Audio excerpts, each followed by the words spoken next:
Hello to all you guys out there in YouTube land. Yes, it's me, Dion, and I haven't done a video in quite a while. I've been on what I called Project Rebuild. Project Rebuild was to rebuild me, to turn me from the post-COVID version of DR that was really feeling it after recovering from the virus, really feeling in my chest, and rebuilding myself and bringing myself back to kind of normal fitness. And that's been a bit of a journey in itself. I can't understate the impact of the virus, and I think anyone who's seen a news report out there will really understand that it is a devastating virus. I think there are lots of people who potentially haven't felt the effects of it, and I think if you haven't, to a certain degree, there is a danger that you can kind of underestimate the impact, and it is an incredibly debilitating virus that potentially has quite serious effects. And we talk about these percentages, like people talking 1% fatality rate, but we are talking about people's lives. So I hate to put a downer on it temporarily, but just want to stress the seriousness of what we're what we're all going through. We're all going through a situation where for almost a year now, we're coming up to 9 months that we've been told to distance and isolate, and I've even felt that impact myself. So this isn't necessarily a running video, but it's the psychological impact. I find myself distancing myself subconsciously from people, and that's been a real worry. I never thought that I'd ever be in a situation where I would, I'm quite an outgoing person. I'm quite tactile, and I never thought I'd ever be in a situation where I would withdraw from people, but I have been, and it's a sad state of affairs that we are in that situation, but we are doing it for the greater good.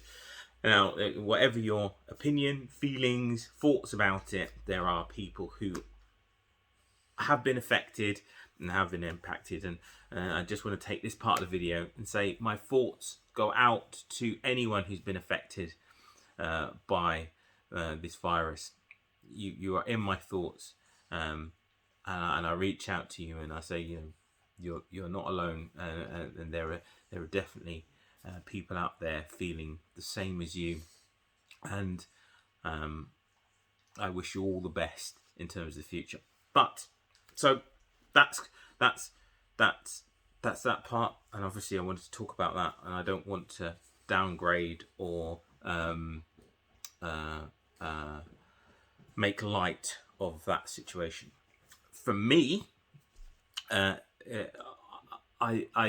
came out the other side of it, and I'll share with you. I was, and I get all of the things that people say. I get it. I really do understand it. I'm not trivializing anything, but I came out of the other side of being impacted, and my fitness took a real dip. And I think because it happened at a time where my fitness was really coming on, I was really reacting well to the training block, and it was, the adaptations were starting to happen. I think from my perspective, it just really hit me quite hard. It was almost like I've done a lot of this work, and I was almost back to pre-lockdown levels. So for me, there was almost 9 months of development that I'd worked, at the right level and consistently through, that actually I came to now this point, and I felt I was almost back at that beginning point. And I thought, is this going to take another 6 months to get back to that point? And I was going to do a video right at the beginning of this whole journey, at the beginning of Project Rebuild, as I labelled it, to kind of document how the steps would go.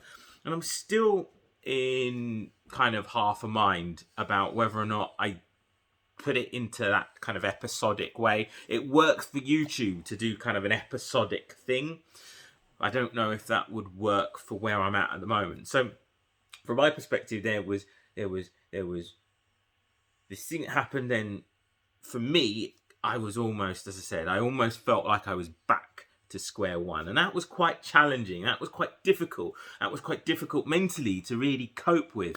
That I'd done all this work and I'd done all this effort, and this thing had happened, and it shifted me all the way back.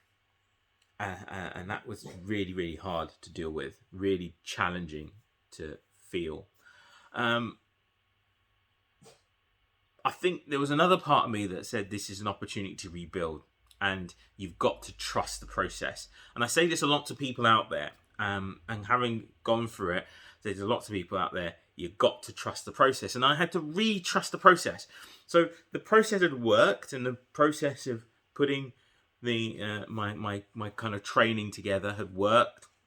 I'd followed things even when there was doubt in my mind, and I thought, oh, this isn't going to work. This isn't going to get me to where I want to be. This isn't going to be effective. I still kind of trusted it, and it had got me there. So there was part of me thinking, oh my God. So I know it's going to work, but is it going to take that level of time? And I know it sounds terrible, but I feel it the same as everyone else does. I thought, is it going to take me the same amount of time to do? Is it going to be the same amount of effort? Is it going to, is Project Rebuild getting me back to a place that I was physically, and I felt great, and I felt really encouraged about what I was doing? Is that going to take me that length of time to get there? And so there was all these things going through my head. Is it going to be actually more difficult? Am I going to recover? And I think these are things that we go through when we come out the other side of a challenge, and especially something that is as prevalent as COVID. It's something that we come out the other side of it. And I was really conscious that I wanted the whole process to take the amount of time it needed to take. I didn't want to force it. I didn't want to push it. I think sometimes we can want to force development, and that's when we hinder a development. I think one of the great things about where I am now as opposed to where I am 6 months ago, I'm also really aware of how my body reacts to things. So where in the beginning there was a bit of a feeling out process, and it was more data driven, I think at the moment it's more feelings driven, and that's something that I've been really pushing towards getting to feelings. But so that's a lot of background behind where I am. So people have, what was the purpose of this video in the first place? People have asked me about what Project Rebuild is, and it's just a moniker, a label that I've put on the activities to get me back to where I thought I would be, back to the point where I can then catapult myself forward. Now, I'm a big believer that, training is a journey. It happens over a length of time, and potentially in a training, there's never an end point, because we're constantly developing and changing and shifting. Even age creates situations where maybe we shift events, we go to longer events rather than shorter events, or we shift our focus. So I get training as a journey. But I was working through lockdown on a progression, and due to what happened, obviously that progression had then gone backwards. And I think many people can feel and empathise with that. Yours might not be COVID. It might be injury. It might be lifestyle. Life catches up on you. I know lots of people who have their training journeys have been interrupted because of lifestyle. Something happens in their lives and it causes them to stop doing what they did before. And I think what it's helped me understand is that actually the journey to get back, as long as you remember where you are. So it's simply following, the old coaching model, the old grow coaching model, goal, reality, options, where next. And actually, one, being honest about what your goal is. So where do you want to get to and how long that took you? But two, also thinking about where reality is and being honest with where you are at the moment. And I think for me, understanding that really helped Project Rebuild kind of work and flow. So I'm conscious this video is quite a long background history of what it is and why it is and where I am, and especially where I am mentally. I think the next video, and maybe I'll film this after this one and post this later, we'll talk about kind of some of the more different aspects of it, some of the things that I needed to consider, some of the things I needed to be aware of returning back to an activity with all of that baggage of being somewhere that I'd been.